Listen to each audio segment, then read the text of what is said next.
हमने जो डिस्कशन किया था वो था बीटा एंड गामा फंक्शन, इसके क्वेश्चन थे और उसके जो 14 क्वेश्चंस थे उनकी लिंक मैंने डिस्क्रिप्शन में डाल दी थी। ठीक है, आज जो डिस्कस करेंगे वो है डिरिचलेट प्रिंसिपल। ठीक है, तो Dirichlet integral is used to evaluate a double and a triple integral using the beta and gamma function. तो देखो ये जो डिरिचलेट प्रिंसिपल है ये हमारा बीटा गामा फंक्शन के ऊपर बेस्ड है। इसकी मदद से हम डबल और ट्रिपल इंटीग्रल को इवोल्यूट करते हैं।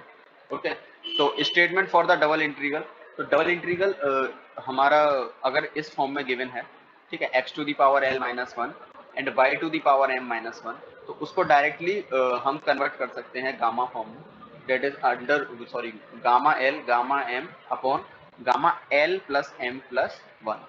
तो यहाँ पर याद रखना वन ऐड कर देते हैं। ठीक है, ये कुछ बीटा से गामा कन्वर्ट करने की फॉर्म है, लेकिन इसमें क्या है वन ऐड हो जाता है। ठीक है, तो ये हमारा फॉर्म अगर गिवन होती है, ठीक है, पहले हमें क्या करना होता है, इस फॉर्म में कन्वर्ट करना होता है किसी भी इंटीग्रल को। डबल इंटीग्रल अगर हमारा गिवन है तो डायरेक्टली उसको हम इस फॉर्म में लिख सकते हैं, यहाँ से हमारा सोल्यूशन आ जाएगा। देखो इसके अंदर कुछ कंडीशंस होती है, अगर ये कंडीशन सेटिस्फाई हो रही है तो हम डिरिचलेट प्रिंसिपल को अप्लाई करेंगे, अदरवाइज नहीं करते। ठीक है, तो देखो कंडीशन ये होती है कि जो x है that is must be greater than 0 और y भी हमारा 0 से बड़ा होना चाहिए। और जो मेन कंडीशन है वो ये है x plus y is smaller than और इक्वल टू 1। अगर ये कंडीशन सेटिस्फाई हो रही है तो ये वाला प्रिंसिपल हम डायरेक्टली अप्लाई करेंगे, डबल इंटीग्रल ऑफ x की power l minus one y की power m minus one dx और dy। डबल इंटीग्रल का फॉर्मेट है ये। ठीक है, तो हम इसे कब अप्लाई करेंगे, जब हमारा x प्लस वाई या तो 1 हो या 1 से छोटा हो। ठीक है, अब बात करते हैं statement for the triple integral की। ठीक है, ट्रिपल इंटीग्रल का फॉर्मेट भी बिल्कुल सिमिलर है, बस यहाँ पर एक टर्म और ऐड हो जाएगा z to the power n minus one. ठीक है, तो l minus one m minus one z to the power n minus one. ठीक है, dx dy dz कंडीशन यहाँ भी सेम रहेगी, तीनों x y z greater than और इक्वल टू 0 होने चाहिए और तीनों का सम लेस देन 1 होना चाहिए, लेस देन इक्वल टू 1। ठीक है, तो अगर ये कंडीशन सेटिस्फाई हो रही है तो बिल्कुल सिमिलरली जैसे हमने डबल किया था वैसे ही ट्रिपल करेंगे, gamma l gamma m gamma n तीनों का प्रोडक्ट अपॉन तीनों का सम प्लस 1। ठीक है, तो ये हमारा फॉर्मेट है इसका, दो Dirichlet principle for double integral and triple integral. इसकी मदद से क्या होता है कि जो हमारा क्वेश्चन है, टिपिकल क्वेश्चंस हैं, वो इजीली सॉल्व हो जाते हैं, हमको इंटीग्रेशन करने की जरूरत नहीं होती, डायरेक्टली इवोल्यूट हो जाएगा। ठीक है, ये ट्रिपल इंटीग्रल इस फॉर्म में डायरेक्टली इवोल्यूट हो जाएगा। अब बात करते हैं function for the area and volume integral की। देखो एरिया और वॉल्यूम इंटीग्रल की बात करते हैं। अगर एरिया इंटीग्रल करना है, देखो कोई भी अगर हमको क्वेश्चन गिवन है और क्वेश्चन के अंदर कोई भी फंक्शन नहीं दे रखा, ठीक है, और हमको कंडीशंस दे रखी हैं, सिर्फ कंडीशन दे रखी है, जैसे x plus y is greater than 0। ठीक है, तो हम डायरेक्टली एरिया कैसे कैलकुलेट करते थे, dx और dy को डायरेक्टली आप इंटीग्रेट कर दोगे, ये एरिया हो जाएगा। ठीक है, और कंडीशंस को हम यहाँ पर अप्लाई कर देंगे। ठीक है, कंडीशंस लगा दी और हमने इसको एरिया को इवोल्यूट कर दिया। ठीक है, तो यहाँ से हमारा एरिया आ जाएगा। ठीक है, क्योंकि हमें पता है लेंथ इनटू ब्रेथ एक्चुअली में एरिया होता है। ठीक है, तो इस फॉर्म में हम इसको इवोल्यूट कर सकते हैं। वॉल्यूम में हमें पता है कि ट्रिपल इंटीग्रेशन होता है। ठीक है, तो वॉल्यूम अगर इंटीग्रेट करना है तो ट्रिपल इंटीग्रेट करेंगे। वहां पर भी हमको अगर कंडीशन गिवन है, फंक्शन गिवन नहीं है, अगर फंक्शन गिवन है तो डायरेक्टली हम फंक्शन को जो एक्स वाई जेड का फंक्शन है उसको इंटीग्रेट करेंगे dx dy dz के रेस्पेक्ट में। अगर नहीं गिवन है तो डायरेक्टली हम वॉल्यूम इंटीग्रल अगर हमसे डायरेक्टली पूछा तो dx dy dz को की फॉर्म में हम क्या कर देते हैं, फंक्शन को इंटीग्रेट कर देते हैं। ठीक है, तो अब क्वेश्चन देखेंगे तो ज्यादा क्लियर होगी ये। ठीक है, अगर मास की बात करें तो देखो एक्चुअली में क्या था, हमने पिछली बार जो पहले जब डिफरेंस वो जो कैलकुलस पढ़ी थी, calculus first, differential calculus first, उसमें ये देखा था कि अगर हमारी जो डेंसिटी होती है, जो डेंसिटी हमें पता है कि रो डेंसिटी होती है, density upon density equal to mass पर यूनिट वॉल्यूम होती है। अगर मैं मास निकालने की कोशिश करूं तो mass is equal to density into volume होता है, जिसमें हमारी डेंसिटी क्या होती है, कांस्टेंट होती है। ठीक है, तो डेंसिटी अगर हमारी गिवन है और अगर मेरे को उससे मास कैलकुलेट करना है, ठीक है, तो हमारी डेंसिटी गिवन होगी, तो डेंसिटी इनटू वॉल्यूम का इंटीग्रल अगर मैं करूंगा dv, तो मेरे को क्या मिल जाएगा, मास मिल जाएगा। ठीक है, तो यहाँ से मास निकालने का वही देखो इसी फॉर्मेट में हमने लिखा हुआ है कि डेंसिटी इनटू वॉल्यूम। देखो अब एरिया का जो इंटीग्रल आता है वो क्या आएगा, एरिया का इंटीग्रल वॉल्यूम ही तो आएगा।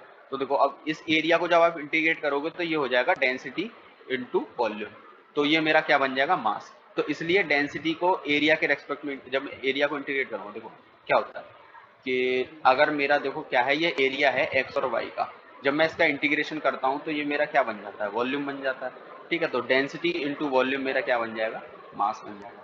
क्लियर है, तो और अगर देखो ट्रिपल की फॉर्म में दे रखा है, ट्रिपल की फॉर्म में, ट्रिपल इंटीग्रल की फॉर्म में दे रखा है, तो ये मिलके भी क्या बनाएगा, एक वॉल्यूम बनाएगा। तो डेंसिटी इंटू वॉल्यूम, ये भी हो गया मास। तो वो डिपेंड करेगा कि आपको 3 वेरिएबल की फॉर्म में दिया हुआ, 2 वेरिएबल की फॉर्म में दिया हुआ, ठीक है। तो ये मास का फॉर्मूला हो गया, ठीक है। तो अब देखो मास हमको निकालना आता है, एरिया निकालना आता है, वॉल्यूम निकालना आता है, ठीक है। एरिया निकालना है, वॉल्यूम निकालना है और मास, और ये हम किसकी मदद से करेंगे, डिरिचलेट प्रिंसिपल की मदद से, ठीक है। तो डायरेक्ट हो जाएगा इससे। ओके, तो अब बात करते हैं एवोल्यूट द इंटीग्रल। अब देखो एक इंटीग्रल हमको दिया हुआ है x की power l minus one, y की power m minus one, z की power n minus one, dx dy dz, where x y z all are positive, the condition, ठीक है। और अगर देखो कंडीशन हमको क्या गिवन है, कंडीशन गिवन है x अपॉन a की power p, y upon b की power q, z upon c की power r is must be less than equal to 1। लेकिन देखो यहाँ पर जो हमको कंडीशन दी जानी थी, वो कंडीशन ये होनी थी कि जो x y और z है वो हमको क्या होने थे, वो स्मॉलर देन 1 होने थे। लेकिन यहाँ पर हमको एक्स वाई जेड तो गिवन है ही नहीं 1 से छोटे, तो हमको ये जो x अपॉन ए का रेशियो है, फिर y अपॉन बी का रेशियो है, उनकी पावर क्यू है, वो लेस देन 1 दे रखा है। तो यहाँ पे हमको कंडीशन ये गिवन है। अब इस कंडीशन को कन्वर्ट करने के लिए हमको क्या करना पड़ेगा, देखो इनको अगर मैं इसको मान लूँ u, इसको मान लूँ v और इसको मान लूँ क्या w, तो मैं कह सकता हूँ u plus v plus w मेरा क्या हो जाएगा, लेस देन इक्वल टू 1 हो जाएगा, ठीक है। मैं कह सकता हूँ अगर u v w इसको माना तो लेस देन इक्वल टू, तो ये मेरी क्या है, डिरिचलेट प्रिंसिपल की कंडीशन यहाँ से बन गई। अगर ये मेरी डिरिचलेट प्रिंसिपल की कंडीशन यहाँ से बन गई, तो उसके बाद मैं इस पर मैं डिरिचलेट प्रिंसिपल अप्लाई कर सकता हूँ। तो सबसे पहले क्या करेंगे, देखो इन वाली फॉर्म को हम किस में कन्वर्ट कर लेंगे, u v w में। तो मैंने इसको u के इक्वल लिखा, इसको v के इक्वल लिखा और इसको w के इक्वल लिखा, लिख दिया, ठीक है। तो फिर हम क्या करेंगे, अब देखो ये तो कन्वर्ट हो गया, कन्वर्ट होने के बाद हम u v w के रेस्पेक्ट में डिरिचलेट प्रिंसिपल को अप्लाई करेंगे। तो पहले देख लेते हैं अब क्या है। देखो अब यहाँ से मैं अगर x की वैल्यू निकालना चाहूँ तो x देखो पावर है, यहाँ दूसरी साइड जाके पावर 1/p हो जाएगी, ठीक है। तो और जो मेरा x के नीचे a था वो साइड में जाके मल्टीप्लाई हो, तो x की वैल्यू क्या हो गई, a इंटू यू की पावर 1/p। ऐसे ही y की वैल्यू क्या हो जाएगी, b की पावर 1/q इंटू b। ऐसे ही z की वैल्यू हो जाएगी c इंटू w की पावर 1/r, ठीक है। तो ये मेरा क्या हो गया, एक्स वाई जेड की वैल्यू मिल गई और मेरे को इंटीग्रेट क्या करना था, ये एक्स वाई जेड। तो अब मैं क्या करता हूँ, यहाँ पे एक्स वाई जेड को रिप्लेस कर देता हूँ, क्योंकि एक्स वाई जेड तो हमारे डिरिचलेट प्रिंसिपल को फॉलो ही नहीं कर रहे, फॉलो क्या कर रहे हैं, यूवी डब्ल्यू। तो हमने एक्स वाई जेड को किसके टर्म में निकाला, यूवी डब्ल्यू के। तो अब यूवी डब्ल्यू को हम यहाँ पे क्या कर देंगे, एक्स वाई जेड की जगह प्लेस कर देंगे। लेकिन अभी देखो हमारे पास क्या भी है, यहाँ पे d x d y d z है, उसको भी कन्वर्ट करना पड़ेगा। तो यहाँ से अगर मैं डी एक्स की वैल्यू निकालना चाहूँ तो देखो डी एक्स की वैल्यू क्या होगी, डी एक्स को यहाँ पे डिफरेंशिएट करोगे, अगर यू को डिफरेंशिएट करोगे तो क्या होगा, 1/p into sorry 1/p u to the power 1/p minus one, ठीक है, इंटू डी यू। तो ये हो गया dx। ऐसे ही dy निकालेंगे, तो अब देखो v तो कांस्टेंट है, इस वाली v को डिफरेंशिएट करोगे तो 1/q इंटू v की power 1/q minus one into D. ऐसे यहाँ से dz आ जाएगा। तो dx dy dz हमारे पास आ चुके हैं। अब कुछ नहीं करना, अब इनको क्या करना है, अब एक्स वाई जेड की वैल्यू को और d x d y d z जो मेरा आया है उन सबको हम क्या करेंगे, इसके अंदर ये जो मेरा गिवन था फंक्शन जिसको इंटीग्रेट करना था उसके अंदर रख देंगे। ओके ओके, तो अब देखो x की वैल्यू रखी, x की वैल्यू क्या थी मेरी, यहाँ से हमने निकाली थी, x की वैल्यू थी a u की पावर 1/2, ठीक है। x की वैल्यू रखी और साथ में x की पावर कितनी थी, l माइनस वन, तो यहाँ l माइनस वन आ गया। सिमिलरली y की वैल्यू रख लेंगे, तो y की वैल्यू थी v की पावर 1/q और y की पावर कितनी थी, m माइनस वन, तो m माइनस वन आ गया यहाँ पे। ऐसे ही सी डब्ल्यू की पावर 1/r की होल पावर कितनी थी, n माइनस वन, ठीक है। और ऐसे ही यहाँ पे d x d y d z की वैल्यू रखूंगा, जो ए पी 1/u, ये जो हमारे 3 टर्म आए थे, इन तीनों टर्म को मैंने d x d y d z की वैल्यू रखा। अब इसको सिंप्लीफाई करेंगे, यानी कि a की पावर को एक जगह लिखेंगे, b की पावर को, यहाँ पे भी a b c 3 पावर है, ठीक है। यहाँ पे a की पावर 1 है, c की पावर 1 है, b की पावर 1 है, देखना। तो a की पावर 1 और a की पावर l माइनस वन, ठीक है। यहाँ पे क्या है, a की पावर l माइनस वन और यहाँ पे क्या है, a की पावर 1, ठीक है। इन दोनों को अब ऐड करोगे तो क्या बचेगा, a की पावर l, उसे ले लूंगा बाहर। ऐसे ही b की पावर क्या है, यहाँ पे b की पावर m माइनस वन और b, तो मैं कह सकता हूँ b की पावर m हो जाएगी। ऐसे ही c की पावर क्या हो जाएगी, n। तो a इन पावर्स को मैं बाहर ले लूंगा क्योंकि तीनों क्या है, कांस्टेंट है, ठीक है। तो ए बी सी हो गया सॉल्व। उसके बाद u की पावर क्या है, देखो u की power 1/p l minus one, आपस में मल्टीप्लाई करूंगा तो क्या बनेगा, u की पावर l अपॉन पी। देखो 1/p जो है मल्टीप्लाई होगा l में और 1 में, तो क्या हो जाएगा 1/p sorry l upon p minus 1/p। ऐसे ही यहाँ पे b की पावर m/q माइनस की 1/q, ठीक है। ऐसे ही यहाँ पे w की पावर n/r और माइनस की 1/r, अब कुछ नहीं है। और इधर वाली पावर कौन सी थी, u की पावर 1/p माइनस 1, w की पावर 1/, अब इनको आपस में ऐड करना है। अब देखना यहाँ पे ये वाली पावर्स थी नीचे और ऊपर हमारी ये आई सॉल्व करने के बाद। तो देखना अगर मैं यू को आपस में मल्टीप्लाई करता हूँ, सब मल्टीप्लिकेशन में आपस में मल्टीप्लाई करूँ तो 1/p से 1/p कैंसिल हो जाएगा, पावर क्या बचेगा l/p माइनस 1। ऐसे ही हमारा 1/q से 1/q कैंसिल, क्या बचेगा m/q माइनस 1। ऐसे ही सिमिलरली w की पावर 1/r माइनस 1। ठीक है, du dv dw। क्लियर होगी बात यहाँ से। अब देखो ये बन गया मेरी Dirichlet form. u v w हमें पता है, u v w हमारे क्या है, 1 से छोटे हैं, कंडीशन सेटिस्फाई कर रहे हैं। और u v w की फॉर्म में हमारे को क्या मिल गया, डिरिचलेट प्रिंसिपल। अब देखो डिरिचलेट प्रिंसिपल ये कहता था कुछ x to the power m minus 1 हो, कुछ v to the power n minus 1 हो, ठीक है, कुछ w the power l minus 1 हो, ठीक है, कुछ इस फॉर्म में हो। देखो डिरिचलेट प्रिंसिपल ये रहा, हाँ हमारा डिरिचलेट प्रिंसिपल यही तो है। देखो x to the power l minus 1 हो, y टू दी, अब देखो यहाँ पे l है और हमको क्या मिल रहा है यहाँ पर रेशो, ठीक है, यहाँ पर रेशो ही तो मिल रहा है, यहाँ पर रेशो मिल रहा है। तो इस रेशो को अगर मैं l मान, इसको मैं कुछ कांस्टेंट मान लेता हूँ, ठीक है, तो कह सकता हूँ कि ये मेरा पूरा का पूरा एक डिरिचलेट प्रिंसिपल की फॉर्म बन रही है। तो अब डिरिचलेट प्रिंसिपल की फॉर्म हमारी क्या कहती थी कि जो यहाँ पे समथिंग होता था -1, यहाँ पर जो समथिंग है -1, यहाँ पे समथिंग जो है -1, उसको इस फॉर्म में मैं लिख सकता हूँ। और साथ में जो ABC था, देखो ए की पावर बी ये तो आया ही था बाहर, साथ में 1/, में क्या था PQR भी था, तो उसको भी हमने बाहर ले लिया है। ठीक है, तो अब देखो ये तो बना ही बना, और ये वाली फॉर्म मेरी डिरिचलेट फॉर्म बन रही है। तो ये डिरिचलेट फॉर्म को मैं डायरेक्टली लिख सकता हूँ l/p m/q n/r और अपॉन में ये प्लस। तो आप इसको इतना ही छोड़ देना, यही आंसर है। ठीक है, यहाँ तक क्लियर हुई बात। तो हमने पहले क्या किया, देखो कंडीशन यहाँ पे कई बार नहीं बनेगी तो हमको उसको कन्वर्ट करना पड़ेगा गिवन कंडीशन के अकॉर्डिंग, जैसे यहाँ पे हमने UVW को कन्वर्ट किया पहले। ठीक है, तो मोस्ट ऑफ द क्वेश्चंस में यही पैटर्न रहेगा कि हमको पहले जो कंडीशन गिवन है उसी के अकॉर्डिंग उसको कन्वर्ट करना है, डिरिचलेट कंडीशन को पहले सेटिस्फाई कराना है, फिर डिरिचलेट कंडीशन को सेटिस्फाई कराने के बाद फिर उसमें हमें डिरिचलेट का जो डायरेक्ट फॉर्मूला है उसको लगा देंगे। यहाँ पर देखो इतने बड़े इंटीग्रेशन में हमको कोई इंटीग्रेशन करने की जरूरत नहीं पड़ी, डायरेक्टली हमने डिरिचलेट फॉर्म से कन्वर्ट करके उसका आंसर लिख दिया। क्लियर हो गई बात। इस फॉर्म को फर्दर सॉल्व नहीं किया जा सकता है, नहीं छोड़ देंगे इसको। ठीक है, आगे करते हैं। अगर इसमें भी कोई हमको कांस्टेंट वैल्यूज मिलती लाइक 2, 3, 4 तो उसको सॉल्व किया जा सकता है by applying gamma rules, gamma के रूल्स लगाएंगे। ठीक है, उसको कन्वर्ट करके फाइनल आंसर आ सकता है बिल्कुल एक्यूरेट। अगर यहाँ वेरिएबल है तो उसको एज इट इज छोड़ते हैं। ओके, अब आगे बढ़ते हैं। Find the area bounded by the circle. ठीक है, अगर देखो ये अब हमको एरिया कहा है, डायरेक्टली हमसे बोल दिया कि area bounded by the circle. ठीक है, ये अगर हमको सर्कल दिया हुआ है और हमसे इससे बाउंडेड एरिया निकालना है, हमसे कहा गया x is greater than 0, y is greater than 0। ठीक है, तो अब हमको कंडीशन नहीं गिवन है, यहाँ देखे होंगे आपकी कंडीशन नहीं है कि हमको जो एक मेन कंडीशन चाहिए कि x प्लस y जो है that is must be smaller than 0। ठीक है, smaller than 1, sorry smaller than equal to 1 होना चाहिए, ये हमारी कंडीशन थी डिरिचलेट की, तो यहाँ नहीं लग रही है। तो अगर डिरिचलेट कंडीशन हमको वेरीफाई करानी है फॉर द डिरिचलेट थ्योरम, हमको x प्लस y दिखाना पड़ेगा 1 से छोटा है। तो हम क्या करेंगे, देखो पहले इसको मैं थोड़ा सिंप्लीफाई करूंगा। मैं यहाँ से a को कॉमन लेके, मतलब एक पूरी वाली इक्वेशन में मैं a स्क्वायर से डिवाइड कर दूंगा। मैंने a स्क्वायर से पूरी इक्वेशन में डिवाइड कर दिया, तो मेरे पास क्या हो जाएगा, x square y square a square equals to 1, a square upon a square 1 हो गया। ठीक है, अब मैं क्या करूंगा, इसको मान लूंगा u और इसको मान लूंगा v।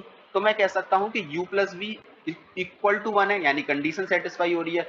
हमें पता है कि x प्लस वाई जो है वो स्मॉलर देन होना चाहिए, इक्वल टू 1 होना चाहिए। इक्वल टू 1 है तो यहाँ पे डिरिचलेट कंडीशन की कंडीशन हमारी सेटिस्फाई हो रही है। तो ठीक है, तो हमको कुछ नहीं करना, पहले इसको u और v के टर्म में कन्वर्ट करना है पूरे को, इंटीग्रेशन को, और फिर उसको इंटीग्रेट कर देना है, डिरिचलेट प्रिंसिपल लगा देना, बड़ा आसान है। ठीक है, कुछ नहीं बचा। अगर मेरे को देखो एरिया अगर निकालना होता है, देखो अगर कोई कंडीशन गिवन हो, मतलब कोई फंक्शन गिवन होता है तो उसके रेस्पेक्ट में उसको इंटीग्रेट कर सकते हैं। लेकिन यहाँ पर अगर कोई फंक्शन गिवन नहीं है, जैसे किसी हमसे कहा गया कि इंटीग्रेट करिए, हमको एक फंक्शन दिया हुआ है f(x) इक्वल टू कुछ दिया हुआ है xy, सॉरी f(x y) दे रखा होता है x square plus y square 2xy, कुछ इस तरीके का दिया होता है, और हमसे कहा गया कि कंडीशन एक सर्किल है, इस सर्किल के अंदर इसको इंटीग्रेट करना है। ठीक है, तो हम कह सकते थे कि इस फंक्शन को मैं यहाँ पे मल्टीप्लाई करके लिखता, लेकिन हमसे क्या कहा गया, हमसे डायरेक्ट एरिया को इंटीग्रेट करना है बाउंडेड बाय द सर्किल। तो इस सर्किल के लिए तो हमने डायरेक्टली एरिया का फॉर्मूला लगाया, यहाँ पे हमसे डायरेक्टली एरिया बोलेगा, तो एरिया का हमने फॉर्मूला लगाया dx dy। फंक्शन हमको गिवन नहीं है, ठीक है, एरिया हमारी कंडीशन है। यहाँ पे याद रखना है ये सर्कल हमारी कंडीशन है, ये सर्कल हमारा फंक्शन नहीं है, हमसे सर्कल कंडीशन दिया हुआ है। देखो यहाँ पे लिखा हुआ है बाउंडेड बाय द सर्कल, तो इस सर्कल से बाउंडेड है, तो डायरेक्ट एरिया निकालने के लिए क्या करेंगे, इस सर्कल का एरिया हम यहाँ से कैलकुलेट करेंगे। अब हमको dx dy की वैल्यू निकालनी है यूवी के टर्म्स में, तो हमारे पास क्या है, यहाँ पर एक्स स्क्वायर है, तो एक्स स्क्वायर की वैल्यू क्या हो जाएगी यहाँ से under root of a u, a under root of u, ठीक है। ऐसे ही y की वैल्यू यहाँ से निकालूंगा, तो यहाँ से देखो ये ए स्क्वायर है तो ये हो जाएगा ए स्क्वायर भी, अब अंडर रूट में लेंगे ए बाहर अंडर रूट ऑफ बी, तो ऐसे ही यहाँ पे क्या बन जाएगा ए अंडर रूट बी। अब इसको डिफरेंशिएट करोगे dx की वैल्यू आ जाएगी, इसको डिफरेंशिएट करोगे dy की वैल्यू आ जाएगी, dx की वैल्यू हो जाएगी a, अब इसकी u को करोगे तो 1/2 u to the power -1/2 du, ऐसे ही ये हो जाएगा। अब कुछ नहीं है, dx और dy की जगह आप यहाँ पर इसकी वैल्यू रख दो, a हमारा देखो दोनों में a कांस्टेंट है, a बाहर आ जाएगा तो a स्क्वायर, दोनों में 1/2 यानी a to the power sorry ये 4 हो जाएगा, ठीक है। अब कुछ नहीं है, अब क्या बचा u और v, देखो हमको u मिल गया v मिल गया, इसकी कुछ पावर दे रखी है। अब देखो हमें क्या है l-1 और m-1 में लिखना है, तो इसको मैं l-1 कैसे लिख सकता हूँ 1/2 -1, इसको u कैसे लिख सकता हूँ -1/2 -1 du dv, ठीक है। अब तो आसान है, अब कुछ नहीं है, देखो ये मिल गया मेरे को m, ये मिल गया मेरे को l, देखो m और n दोनों बिल्कुल सिमिलर मिल रहे हैं, सिमिलर है ना, ठीक है। तो अब कुछ नहीं है, देखो गामा, अब तो इसको कुछ नहीं करना हमको, m और n मेरे को मिल गया, मैं गामा की फॉर्म में ऐसे लिखूंगा, गामा फंक्शन की फॉर्म में, तो gamma m gamma l upon gamma m plus n plus 1 लिख दिया। अब कुछ नहीं है, अब देखो 1/2 की हमें पता है क्या होती है अंडर रूट ऑफ पाई होती है, गामा पाई नहीं होता, याद रखना, ठीक है। 1/2 की वैल्यू अंडर रूट ऑफ पाई, और 1/2 को होगा कितना 1 1 और 1 कितना हो गया 2, और हमें पता है कि गामा 2 की वैल्यू भी कितनी होती है 1, जो कि हमने लास्ट क्वेश्चन में डिस्कस किया था, मतलब इससे पहली वाली वीडियो में। तो a स्क्वायर अपॉन 4 और 2 की वैल्यू हो गई 1, और pi square, pi into pi square, तो पाई स्क्वायर बाहर रूट से पाई बचाइए, a स्क्वायर पाई बाई 4, ठीक है। तो ये होता है, अगर आप इसको देखो इससे, तो ये तो हमने डिरिचलेट प्रिंसिपल बहुत बड़ा रूल लगाया, अगर आप इसको डायरेक्ट सर्कल का एरिया अगर निकालने की कोशिश करोगे, ठीक है, जिसका a स्क्वायर प्लस सॉरी जिसका वो हमको जो सर्कल दे रखा है x square plus y square equal to a square, अगर आप इसको डायरेक्ट इंटीग्रेशन की मदद से, जो कि हमने 12th क्लास में पढ़ा था, याद होगा आपको, ठीक है, तो हमने जो वो एप्लीकेशन ऑफ इंटीग्रल एक चैप्टर होता है ए वाई, एप्लीकेशन ऑफ इंटीग्रेशन में इसका हमने सर्कल का वो एरिया निकालना सीखा था, जिसमें हम स्ट्रिप काटते थे, ठीक है। स्ट्रिप को हम फिर जो है एक स्ट्रिप लेते थे, एक्स के रेस्पेक्ट में हम इसकी कंडीशन ले लेते थे कि ये प्लस ए से माइनस ए के बीच में होगा, ठीक है। तो अगर मेरे को निकालना है, तो फिर मैं पहले एक्स के टर्म में इसको लिखता था, फिर dx लिख लेता था, ठीक है। तो एक्स के टर्म में कैसे लिखता था under root of a square minus के वाई स्क्वायर, फिर under root of a square minus y square को मैं इंटीग्रेट करता था dx के रेस्पेक्ट में, और फिर मैं कंडीशन लगाता था कि 0 से लेके a तक होगा और ये 4 टाइम्स होगा, जब इसका आंसर बिल्कुल यही आता था a स्क्वायर पाई बाई 4, वो अगर याद हो आपको, तो वो और ये इससे बिल्कुल सेम आता है। लेकिन इस केस में हमको बहुत बड़ा इंटीग्रेशन करना पड़ता था, यहाँ पर कोई इंटीग्रेशन नहीं है, डायरेक्ट हमने क्या किया डिरिचलेट प्रिंसिपल लगा दिया, कंडीशन सेटिस्फाई करा दी, आंसर हमारा आ गया। यहाँ तक बात क्लियर है, ठीक है। तो एक क्वेश्चन और देख लेते हैं, आसान सा, बड़े आसान से क्वेश्चन होते हैं डिरिचलेट प्रिंसिपल के, ठीक है। इस लेक्चर के बाद में क्या करूंगा, इसकी पीडीएफ भी सेंड कर दूंगा क्वेश्चंस की, वो क्वेश्चंस करके देखने। नेक्स्ट क्वेश्चन पे डिस्कस करते हैं, the plane x upon a, y upon b and z upon c equals to 1 meet an axis in a, b, c. Apply the Dirichlet integral to find the volume of a tetrahedron OABC and also find the mass density, ठीक है। देखो कुछ नहीं है, हमको सबसे पहले एक प्लेन दे रखा है, ठीक है, एक प्लेन हमको ये दे रखा है, प्लेन का फंक्शन हमको दे रखा है, and meet the axis in ABC, जो कि ABC एक्सिस को मीट कर रहा है by applied the Dirichlet integral. तो हमको एक टेट्राहेड्रॉन का क्या करना है, एरिया आइडेंटिफाई करना है, कुछ इस तरीके का एरिया होगा, ठीक है। एरिया हमको ये गिवन है, और हमको एक थर्ड पॉइंट जब इंटीग्रेट करेंगे तो O मिलेगा, ठीक है। तो कुछ इस तरीके से OAB, हमको इस तरीके से इसका एरिया मतलब वॉल्यूम हमको फाइंड करना है, ठीक है। क्लियर होगी बात। अब देखो क्या है, तीन हमको दे रखे हैं x upon a, y upon b, z upon c. अब देखो ये वन इंटीग्रल दे रखे हैं, लेकिन हमारी डिरिचलेट इंटीग्रल की कंडीशन क्या होती है, डिरिचलेट इंटीग्रल की कंडीशन होती है कि हमारा जो देखो रेशियो दे रखा है ना ये, तो हमारी कंडीशन ये हो जाएगी कि अगर मैं इनको UVW मान लूं तो ये मेरा 1 के इक्वल हो जाएगा। तो मैं इस फॉर्म पर तो लगा सकता हूँ, इस पर डायरेक्टली नहीं लगा सकता। तो मैं इन तीनों को UVW मान लूं तो मैं कह सकता हूँ कि हाँ UVW U plus V plus W equal to 1 है, तो ये डिरिचलेट कंडीशन को सेटिस्फाई कर रहे हैं, तो अगर ये डिजिटल कंडीशन को सेटिस्फाई कर रहा है तो उसके बाद मैं इस पर डिजिटल प्रिंसिपल लगाऊंगा। तो अब देखो कुछ नहीं है, हमसे इंटीग्रेशन के लिए क्या पूछा, उसने कहा कि वॉल्यूम। अब हमने देखो इससे पहले एरिया का निकाला था, एरिया का डायरेक्टली इंटीग्रेशन कर दिया dx dy। अगर मेरे से पूछ रहा है कि वॉल्यूम, तो वॉल्यूम के लिए हम क्या करेंगे, ट्रिपल इंटीग्रेशन लगाएंगे और हम क्या लिख देंगे, dx dy और dz। तो वहां से आ जाएगा। अगर कोई फंक्शन हमें इंटीग्रेशन के लिए नहीं दे रखा, सिर्फ कंडीशन हमको दे रखी है, ठीक है, तो यहाँ पे डायरेक्टली हम क्या करेंगे, डिरिचलेट इंटीग्रल यहाँ पर लगा देंगे। ओके, तो बड़ा आसान सा है, अब कुछ नहीं करना। तो देखो पहले इसको हमने u v w की फॉर्म में लिखा, इक्वल टू 1 लिखा। अब कुछ नहीं है यहाँ से, अब अगर मेरे को इंटीग्रेट करना है वॉल्यूम, तो मुझे पता है कि dx dy dz को अगर मैं इंटीग्रेट कर दूंगा तो वॉल्यूम मिल जाएगा। फंक्शन गिवन नहीं है, फंक्शन होता तो यहाँ लिख देते, कंडीशन गिवन है। तो अब देखो क्या है, इसको मैं यहाँ से dx की वैल्यू निकाल सकता हूँ dy की dz की। तो dx की वैल्यू adu हो जाएगी, dy की, क्योंकि देखो अगर a का मल्टीप्लाई करूंगा तो dx du, a यहाँ पे आ जाएगा, यहाँ पे dy dv, b यहाँ आ जाएगा। तो इस तरीके से dx dy और उसकी dz की वैल्यू मेरे को मिल गई। अब कुछ नहीं है, dx dy dz मिल गया। अब इसको क्या करेंगे, इंटीग्रेट करेंगे। यहाँ पे dx dy dz की वैल्यू में रख दूंगा, तो adu vdu और c dw, ठीक है। तो अब abc इन तीनों में से अगर मैं कॉमन ले लूंगा तो क्या बचेगा, du dv dw, ठीक है।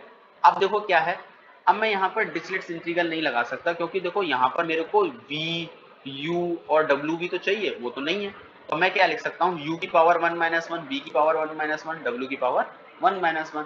तो अब देखो ये मेरे को l माइनस 1, m माइनस 1 और n माइनस 1 मिल गए। तो यहाँ से l की वैल्यू भी 1 है, m की वैल्यू भी, n की वैल्यू भी, upon m plus l plus n plus 1 लगा देंगे। ये डायरेक्ट फॉर्मूला था ना, और एबीसी हमारा कॉमन था, वो चल ही रहा है, ठीक है। देखो ये वो डिरिचलेट का सबसे पहला वाला फॉर्मूले लिखा है ना, दो वॉल्यूम का, अगर वॉल्यूम में दे रखा है, देखो हाँ देखो वॉल्यूम में अगर दे रखा है तो डायरेक्टली ये वाला फॉर्मूला लगाएंगे। तो वही चीज लगा रहे हैं यहाँ पे, देखो नीचे आ जाओ, नीचे आते हैं देखो ये रहा है ना। अब डायरेक्ट फॉर्मूला लगा दिया, एबीसी मल्टीप्लिकेशन में था, तो एबीसी, अब देखो गामा 1 की वैल्यू 1, इसकी वैल्यू 1, इसकी वैल्यू 1, नीचे क्या है 1 2 3 4, इनको ऐड कर देंगे 4 हो जाएगा, ठीक है। गामा 4 की वैल्यू हमने लास्ट टाइम डिस्कस किया था गामा फंक्शन के अंदर, कि अगर गामा n दे रखा है तो उसका जो आंसर होता है वो होता है n माइनस 1 फैक्टोरियल।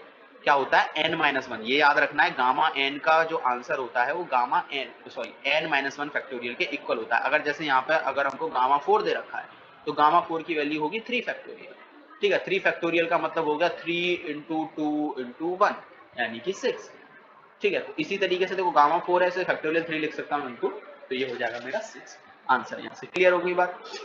अब देखो पहली चीज यहाँ से सॉल्व हो गई, उसने पूछा था वॉल्यूम, हमने निकाल दिया।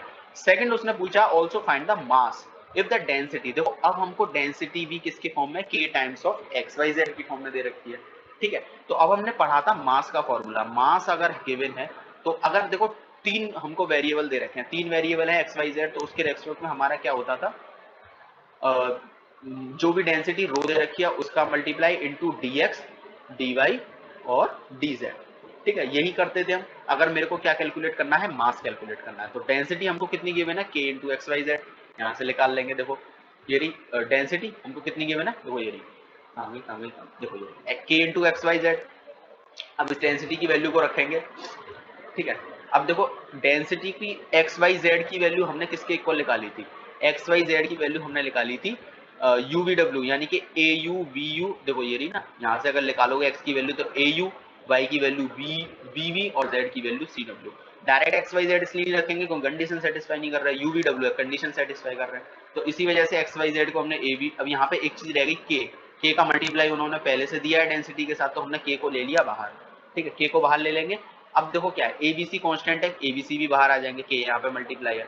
अब देखो क्या है, यहाँ dx dy dz की वैल्यू भी रखनी पड़ेगी, तो dx dy dz की वैल्यू हमने क्या निकाली थी, एडीयू बीडीवी और सी डी डब्ल्यू, उसको भी रख देंगे। अब यहाँ से देखो क्या होगा, ए स्क्वायर बी स्क्वायर सी स्क्वायर, ये तीनों आ गए बाहर। अब यू वी डब्ल्यू बचा। अब देखो यू वी डब्ल्यू की पावर हमको बनानी पड़ेगी, तो कैसे बनाएंगे, देखो इन सब की पावर 1 है, तो 1 बनाने के लिए क्या करना पड़ेगा, मैं 2 माइनस 1 लिख सकता हूँ, 2 माइनस 1 2 माइनस 1, ठीक है, लिख सकता हूँ। तो मेरे को एल एम एन की वैल्यू कितनी मिल गई, 2 2 2। अब आसान है, 2 हमें पता है कि गामा 2 की वैल्यू कितनी हो जाएगी, देखो गामा 2 को मैं लिख सकता हूँ फैक्टोरियल ऑफ 2 माइनस 1।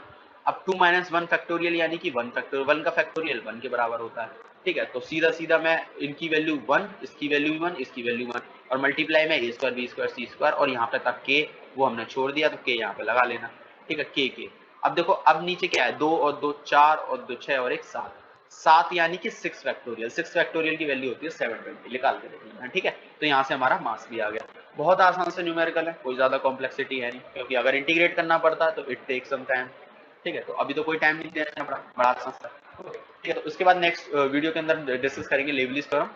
यहाँ तक क्लियर होगी डिजिटल प्रिंसिपल तक, इसके क्वेश्चंस कर लेना, जो मैं डिस्क्रिप्शन में लिंक दे दूंगा, पीडीएफ की डाउनलोड करके वहां से क्वेश्चन को सॉल्व कर लेना, वहीं से पीडीएफ में आपको नोट्स भी मिल जाएंगे, ठीक है। थैंक यू, मिलते हैं नेक्स्ट वीडियो।